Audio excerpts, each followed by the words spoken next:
In April of 1968, something rolled out of a quiet Ford engineering garage that would terrify insurance companies, embarrass Chevrolet, and accidentally create one of the most dangerous street engines America had ever seen. It didn't look special at first. It wasn't some exotic overhead cam monster. It wasn't a race-only prototype. On paper, it was just another big block V8 headed for a production car, something you could walk into a dealership and buy. But what almost nobody knows is the engine Ford called the 428 Cobra Jet wasn't originally built to be safe. It was built to win. And what happened next changed everything. Because when Ford dropped the Cobra Jet into the Mustang midway through the 1968 model year, the entire muscle car world shifted overnight. Suddenly, a full-weight street car was running quarter-mile times that belonged to stripped-down race machines. Transmissions started exploding, rear axles snapped like dry twigs, and drivers who thought they knew how to handle horsepower quickly discovered they didn't. You think you know this story? Not like this. By the late 1960s, the horsepower war between Ford and GM had reached a breaking point. The streets were becoming proving grounds. Dealerships were turning into armories, and every manufacturer knew that Monday morning sales were won on Sunday afternoon drag strips. Chevrolet had the 396 and the L78 375 horsepower big block. Plymouth and Dodge were pushing the 426 Street Hemi with a factory-rated 425 horsepower and nearly 490 pound-feet of torque. Pontiac had the Ram Air 2. Everyone was chasing drag strip dominance. Ford, meanwhile, had a problem. Their existing FE Series 428 Police Interceptor engine made solid torque. With a 4.13-inch bore and a 3.98-inch stroke, it displaced 428 cubic inches and produced around 360 horsepower in street trim. Compression ratio sat at about 10.5 to 1. It was smooth, reliable, perfect for big Galaxies and Thunderbirds cruising down the interstate. But it wasn't beating Hemis, and it definitely wasn't winning races. At the 1967 NHRA Winter Nationals, Ford-backed teams were getting crushed in Super Stock. Chrysler's Hemi cars were walking away from them, quarter-mile times in the low 12s, sometimes dipping into the 1190 range at over 115 miles per hour. Ford's engineering pride was wounded. Their marketing department was furious, and dealerships were losing customers to Dodge. Ford needed an answer. Fast. Enter Bob Tasca. Tasca owned one of the largest Ford dealerships on the East Coast, and he wasn't shy about telling Dearborn exactly what he thought. In late 1967, he took matters into his own hands. He pulled a Mustang off his lot, yanked the standard 390 big block, and started building what he called the KR8, King of the Road, 8 cylinders. Using Police Interceptor 428 blocks and a mix of aftermarket and racing parts, Tasca built engines that were embarrassing factory Hemi cars at local tracks. Ford took notice, and they took notes. So engineers took the existing 428 FE block and started modifying it in ways it was never really designed for. They swapped in heavier-duty 427 Le Mans connecting rods, the same rods that had survived 24 hours of racing at brutal European circuits, capped with 13 32-inch rod bolts. They added a nodular iron crankshaft for better high RPM durability, a significant upgrade over the standard cast crank. The pistons were redesigned to push compression up toward 10.6 to 1. Then came the cylinder heads. Instead of the standard Police Interceptor heads with their restrictive ports and small valves, they bolted on larger port castings with 2.06-inch intake valves and 1.66-inch exhaust valves. Breathing improved dramatically. The ports were hand-finished in some early examples, smoothed and matched to the intake manifold.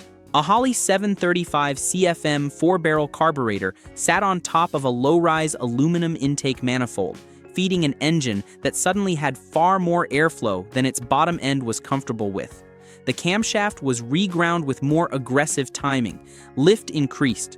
Duration stretched. The valve train clattered at idle like a sewing machine full of marbles. It sounded angry, because it was. Officially, Ford rated the new Cobra Jet at 335 horsepower. Anyone who believed that number didn't understand the game Ford was playing. See, in the late 60s, insurance companies were starting to penalize high horsepower cars. Factory ratings over 400 horsepower meant premium increases that could price young buyers out of the market entirely. So, manufacturers lied, creatively.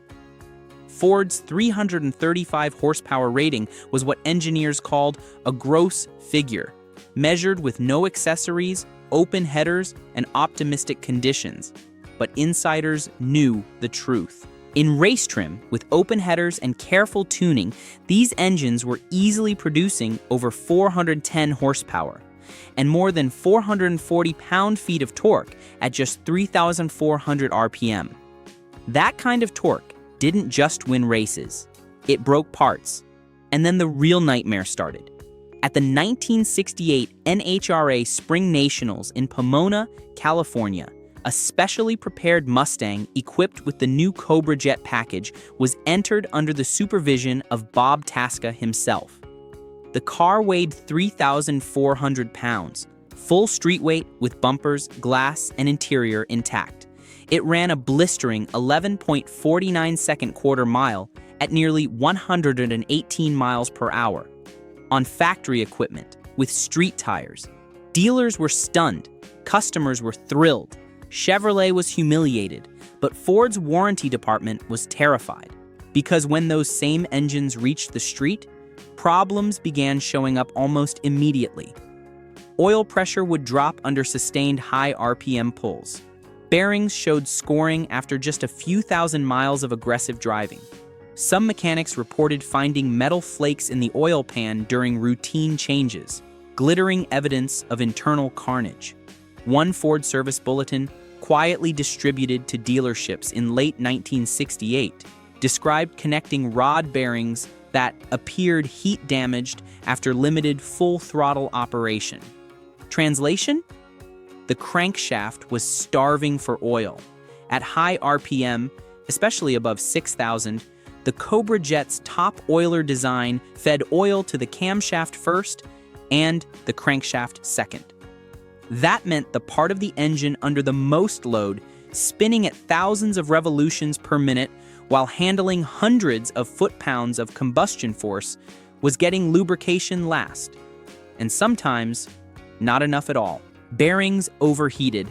Oil films collapsed under extreme pressure. Clearances tightened as metal expanded from friction heat.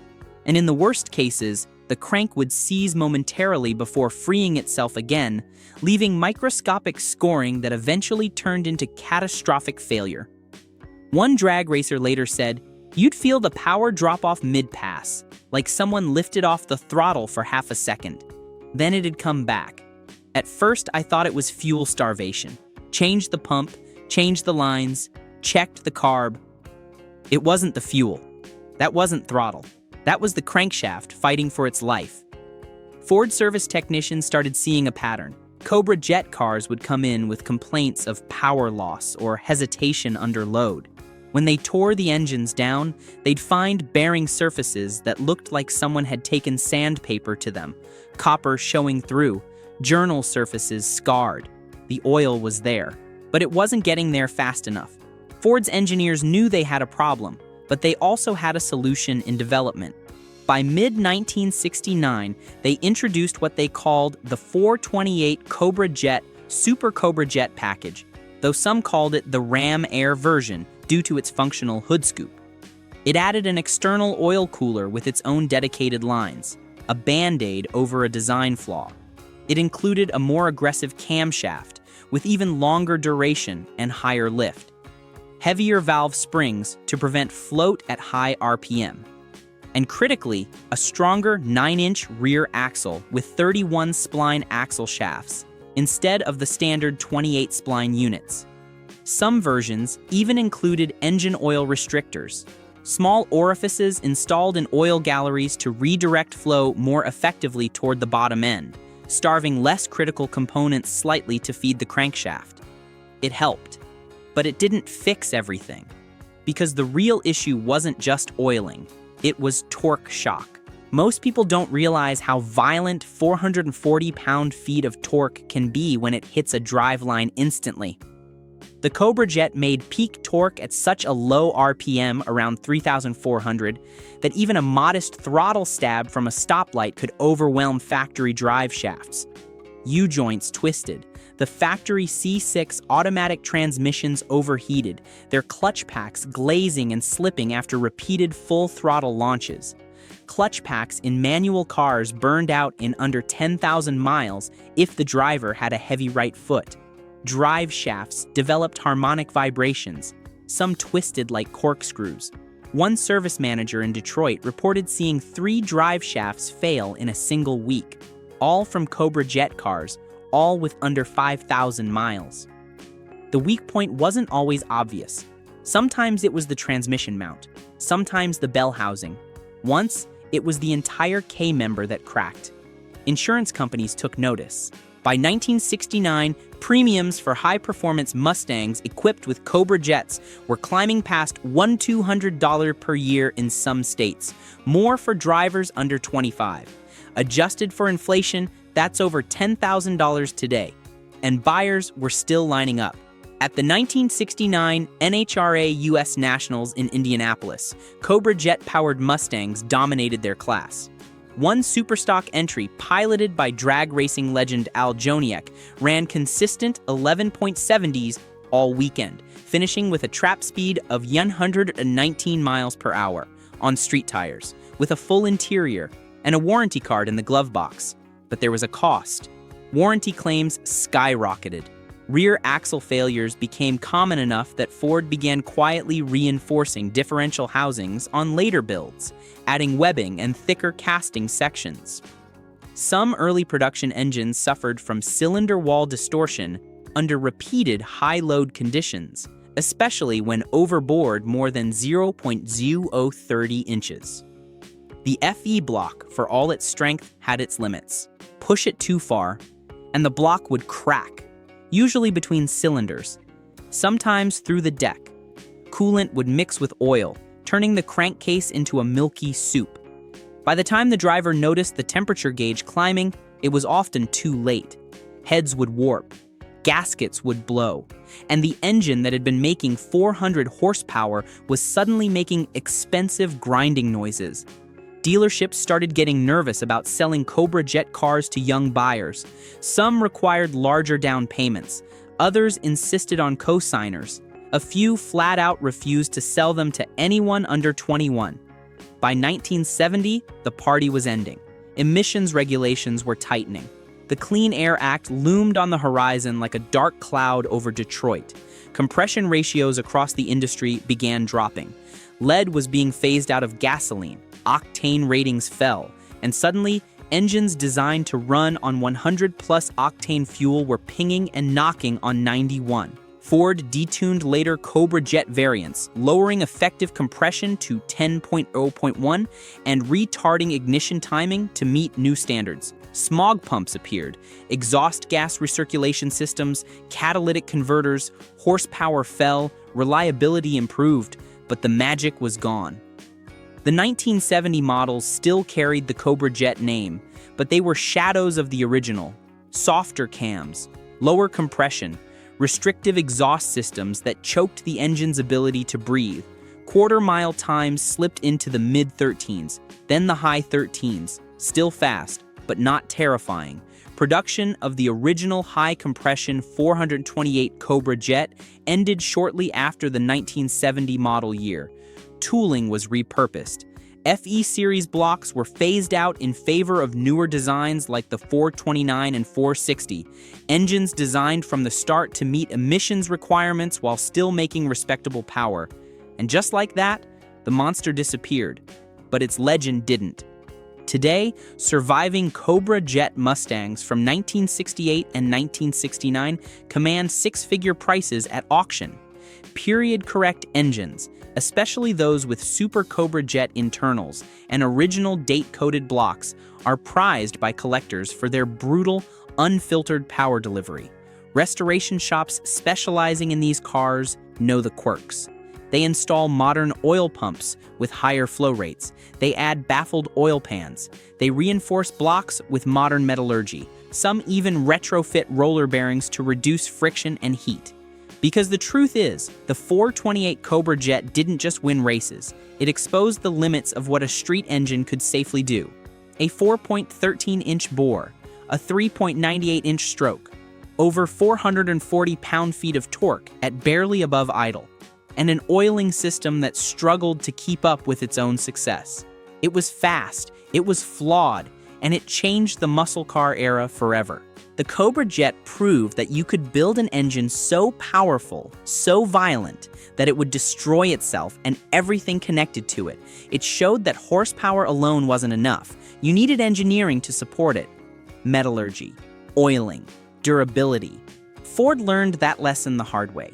In warranty claims, in broken parts, and in the smoking remains of engines that died doing exactly what they were built to do. Go fast. If you enjoyed this deep dive into the darker side of Ford's most infamous big block, let me know in the comments what you want to see next. Another engine, another rivalry, or another forgotten piece of racing history.